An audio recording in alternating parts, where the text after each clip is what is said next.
Bonjour et bienvenue en Phénomène d'échange 2, les gens de Génie Biotech, GBT 201 donc.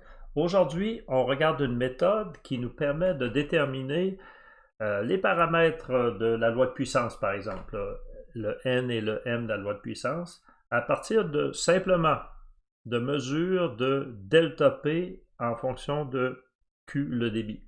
Et Q majuscule, c'est le débit. Donc, on fait simplement prendre des bouts de tuyaux, on mesure le delta P pour différents débits et on va prendre ces données-là, on va les traiter, on va obtenir N et M. Comment on va faire ça? On va partir premièrement avec l'équation de Rabinovitch, qui est celle-ci. Gamma dot est égal à ceci. Avec le gamma majuscule étant défini, on appelle ça aussi la contrainte apparente de cisaillement, 4 fois le débit sur pi r cube.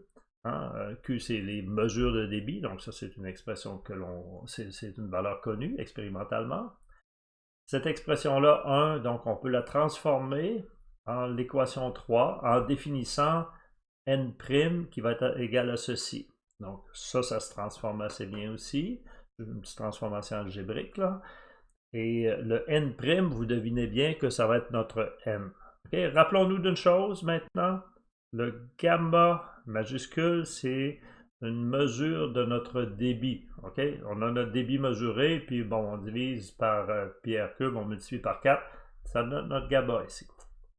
C'est les données que l'on va mettre dans un tableau qu'on va utiliser pour faire pour aller déterminer notre n.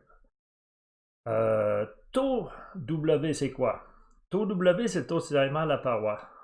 Mais vous vous rappelez, je vous ai dit qu'on a mesuré delta P. C'est pas taux W qu'on a mesuré.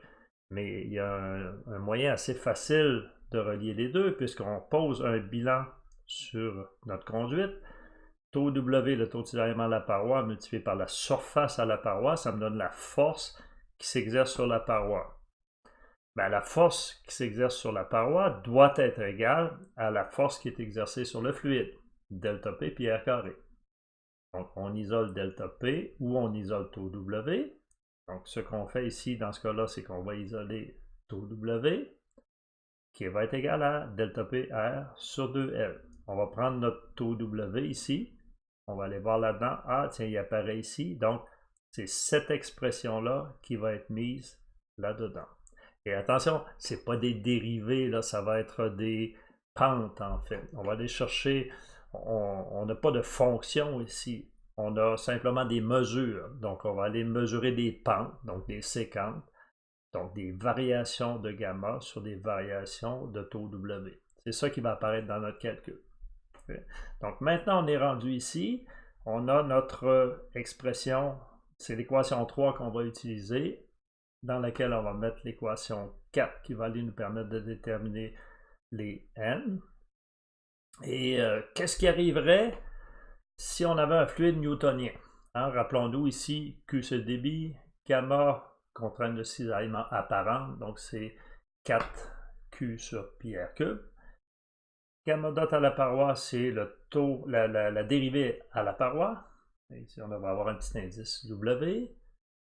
Taux W, c'est la viscosité multipliée par ça. N dot, N ou N', c'est directement N, point fluide de puissance.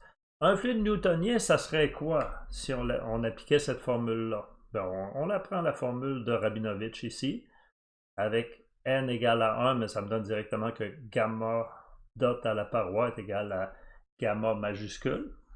OK? Puis gamma majuscule, on définit tantôt c'est 4Q sur pi r cube.